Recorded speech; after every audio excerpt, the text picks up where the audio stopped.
बातमी पुण्यातून एक कोंढव्याला भाजप पदाधिकाऱ्यानं पाकिस्तान म्हणून संबोधलं।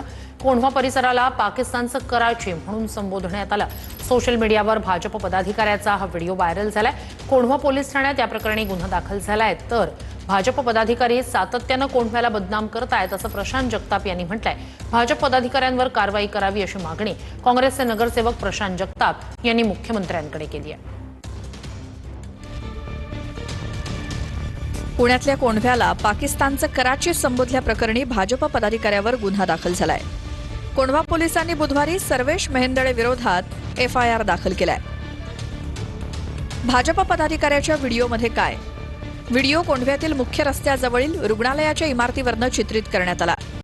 व्हिडिओत भाजप पदाधिकारी सर्वेश मेहेंदळे रुग्णालयाच्या आवाराबाहेरील अतिक्रमणांकडे लक्ष वेधतायत। पाकिस्तानच्या कोंढव्यात आपलं स्वागत आहे असं शीर्षक व्हिडिओला देण्यात आलंय। व्हिडिओमध्ये या परिसराची तुलना कराची शहराशी करणारी सर्वेश मेहेंदळेंची वक्तव्य आहेत। हम आए हैं पाकिस्तान के कराची शहर में और यहाँ पे आप देख सकते हो कि मैंगो जूस मिल रहा है, गरम गरम कबाब मिल रहे। त्यामुळे हा व्हिडिओ व्हायरल झाल्यानंतर सर्वेश मेहेंदळेंवरती तीव्र टीका झाली। हा व्हिडिओ सोशल मीडियावरनं काढून टाकण्यात आलाय।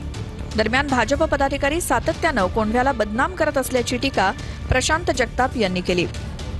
तर माहिती घेऊन पदाधिकाऱ्यांचं म्हणणं ऐकून घेणार असल्याचं माधुरी मिसाळ म्हणाले।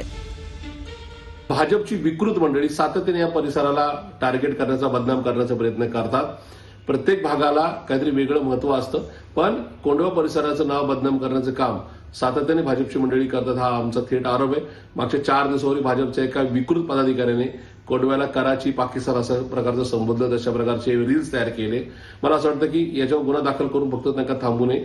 या ठिकाणी अशा प्रकारच्या कार्यकर्त्यांना या ठिकाणी जास्तीत जास्त कठोर कारवाई व्हावी। त्याचं कारण आहे की या ठिकाणी कुठेतरी पुण्याला, महाराष्ट्राला, भारताला 2 भागामध्ये विभागण्याचं महापाप हे भाजपची मंडळी करतात। त्यांची विकृत इच्छा आहे की या ठिकाणी जातीच्या, धर्माच्या नावाने वेगळं राष्ट्र निर्माण हो। पण असं जर कोणी भाजप पदाधिकारी म्हणत असेल तर निश्चितच कारवाई नाही, मीच बोलावून आमचे भाजपचेच लोक आहेत, बोलावून त्यांना त्यांचं काय म्हणणं आहे ते त्या संबंधी ऐकून घेईल आणि त्याच्यामध्ये पण जर अशी काही सत्यता वाटत असेल तर ती निश्चित तुम्हाला। मी अजून तो व्हिडिओ पाहिला नाही, परंतु त्या ठिकाणी जर तशा प्रकारचं वातावरण असेल, त्याच्या मागची भूमिका आहे, का केलाय हे समजून घेऊन यावर भाष्य करणं सोयीचं ठरेल।